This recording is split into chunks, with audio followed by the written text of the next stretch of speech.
नमस्कार, मैं हूं संजना और स्वागत है आपका मेरे यूट्यूब चैनल लर्न टुगेदर में।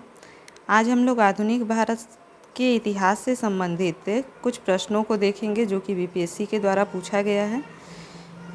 तो आइए देखते हैं इन प्रश्नों को। तो प्रश्न संख्या 1 में बोल रहा है, पुर्तगाली उपनिवेश का प्रथम वायसराय भारत में कौन हुआ?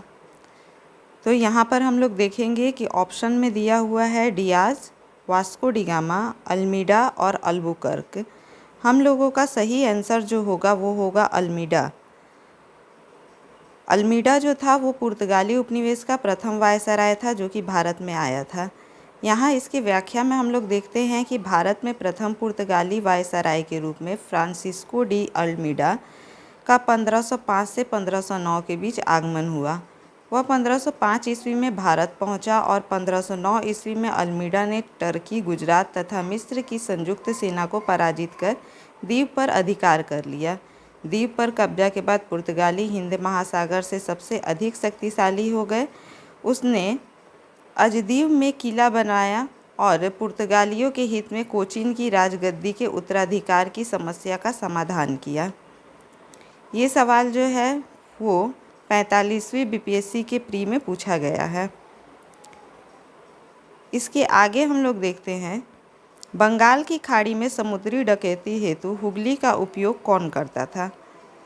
तो यहाँ हम लोग देखेंगे कि ऑप्शन में दिया हुआ है डच, फ्रांसीसी, पुर्तगाली और अंग्रेज। तो सही आंसर हो जाएगा हम लोगों का पुर्तगाली। पुर्तगाली जो थे वो समुद्री डकैती हेतु हुगली नदी का उपयोग किया करते थे। व्याख्या देखते हैं तो पुर्तगालियों द्वारा हुगली को बंगाल की खाड़ी में समुद्री लूटपाट के लिए अड्डे के रूप में इस्तेमाल किया जाता था। इसके आगे हम लोग देखेंगे, निम्नलिखित अंग्रेजों में से किसे जहांगीर ने खान की उपाधि से सम्मानित किया था? तो यहाँ पर ऑप्शन में दिया हुआ है Hawkins, sir Thomas Roe, Edward Terry, उपरोक्त में से कोई नहीं। सही आंसर जो होगा वो हो जाएगा हॉकिंस। हॉकिंस को जहांगीर ने खान की उपाधि से नवाजा था। व्याख्या देखते हैं, हॉकिंस ईस्ट इंडिया कंपनी का एक कर्मचारी तथा व्यापारी था। वह बादशाह जहांगीर के नाम में इंग्लैंड के राजा जेम्स प्रथम का पत्र लेकर 1608 में सूरत पहुंचा। अप्रैल 1608 में वह आगरा में मुग़ल सम्राट जहांगीर से भेंट की। जहांगीर ने हॉकिंस को 400 का मनसब तथा फिरंगी खां अथवा इंग्लिश खां की उपाधि दी। प्रश्न संख्या 4 देखते हैं, भारत में 1912 में अंग्रेजों ने अपनी पहली फैक्ट्री कहाँ स्थापित की थी? ऑप्शन है गोवा, बंगाल, आरकोट, सूरत। सही जवाब जो होगा वो होगा सूरत। तो भारत में 1912 में अंग्रेज़ों ने अपनी पहली फैक्ट्री सूरत में स्थापित की थी। यहाँ हम लोग देखेंगे इसकी व्याख्या को, तो कैप्टन विलियम हॉकिंस सूरत से मुग़ल दरबार 1608 ईस्वी पहुँचा, किंतु सूरत में फैक्ट्री की स्थापना की अनुमति पाने में सफल नहीं हो सका। 1611 में पुर्तगालियों के विरोध के बावजूद कैप्टन ने मिडलटन सूरत के समीप स्वावली पहुंचा और मुग़ल गवर्नर से वहां व्यापार करने की अनुमति पाने में सफल हो गया। कैप्टन बेस्ट के द्वारा सूरत के बंदरगाह की विजय ने पुर्तगाली एकाधिकार की निरंतरता को भंग किया। इसके बाद जहांगीर के शाही फरमान से अंग्रेज़ों ने सूरत में स्थायी रूप से फैक्ट्री स्थापित की। यहाँ से अंग्रेज़ों ने अपने व्यापार को देश के दूसरे भागों में फैलाया तथा शीघ्र ही अहमदाबाद, बुरहानपुर, अजमेर तथा आगरा में सहयोगी फैक्ट्री स्थापित की। 5 देखेंगे हम लोग, किस मुग़ल शासक के समय में सर थॉमस रो भारत आया था?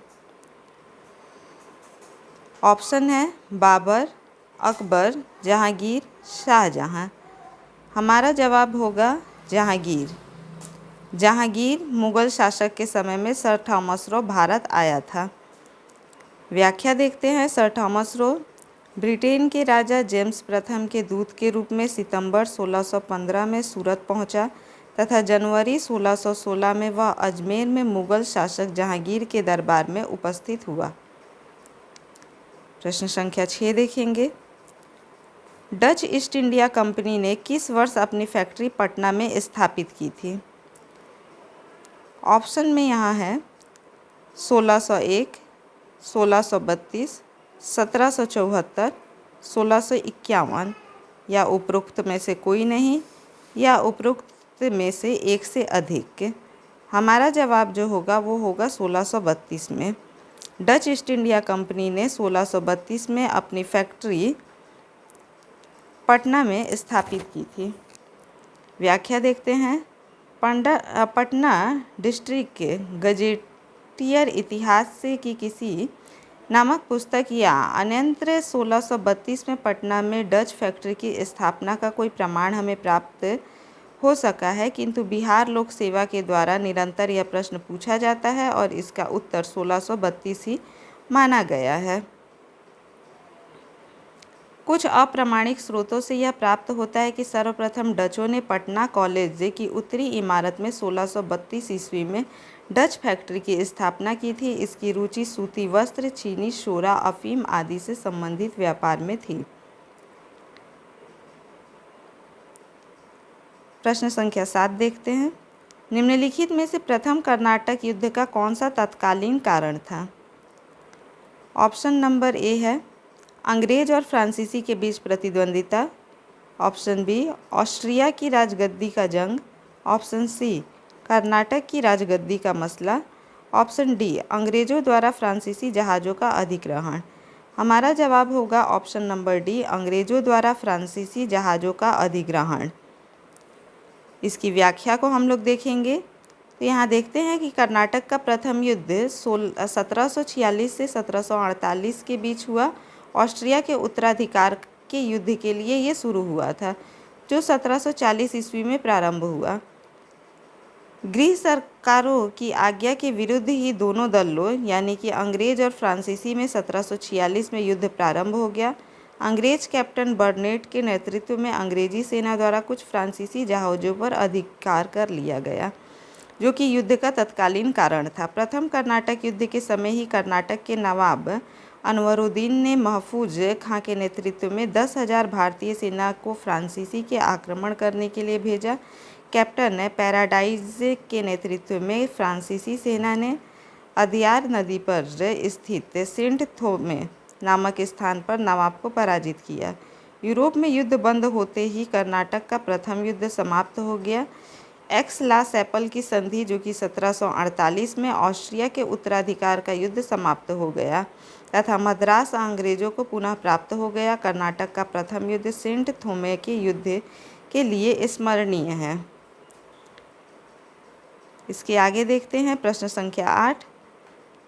1760 का प्रसिद्ध वाडीवाश का युद्ध अंग्रेजों द्वारा किसके खिलाफ लड़ा गया था?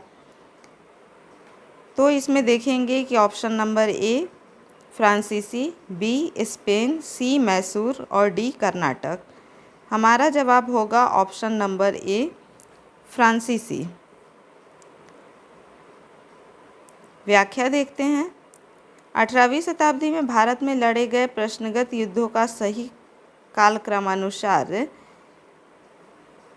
देखें तो अंबर युद्ध, जो कि अगस्त 1749 में हुआ था, मुजफ्फर जंग, चंदा साहब तथा फ्रांसीसियों की संयुक्त सेनाओं ने वेलूर के समीप अंबर नामक स्थान पर कर्नाटक के नवाब अनवरुद्दीन को पराजित कर उसकी हत्या कर दी।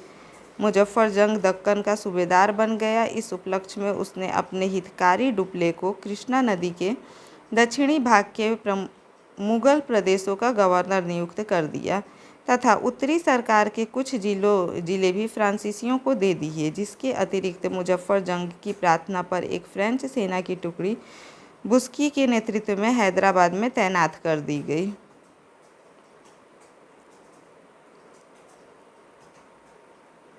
प्रश्न संख्या 9 देखेंगे।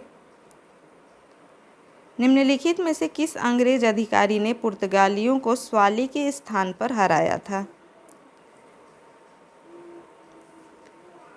तो ऑप्शन ए है William Hawkins, option B Thomas Best, option C Thomas Roe, option D Josiah Child. हमारा जवाब होगा ऑप्शन बी थॉमस बेस्ट। तो थॉमस बेस्ट जो है इसने पुर्तगालियों को स्वाली के स्थान पर हराया था। इसकी व्याख्या देखते हैं। 1611 ईस्वी में पुर्तगालियों के विरोध के बावजूद कैप्टन ने मिडलटन सूरत से समीप स्वाली पहुंचा और मुगल गवर्नर से यहां व्यापार करने की अनुमति लेने में सफल हो गया।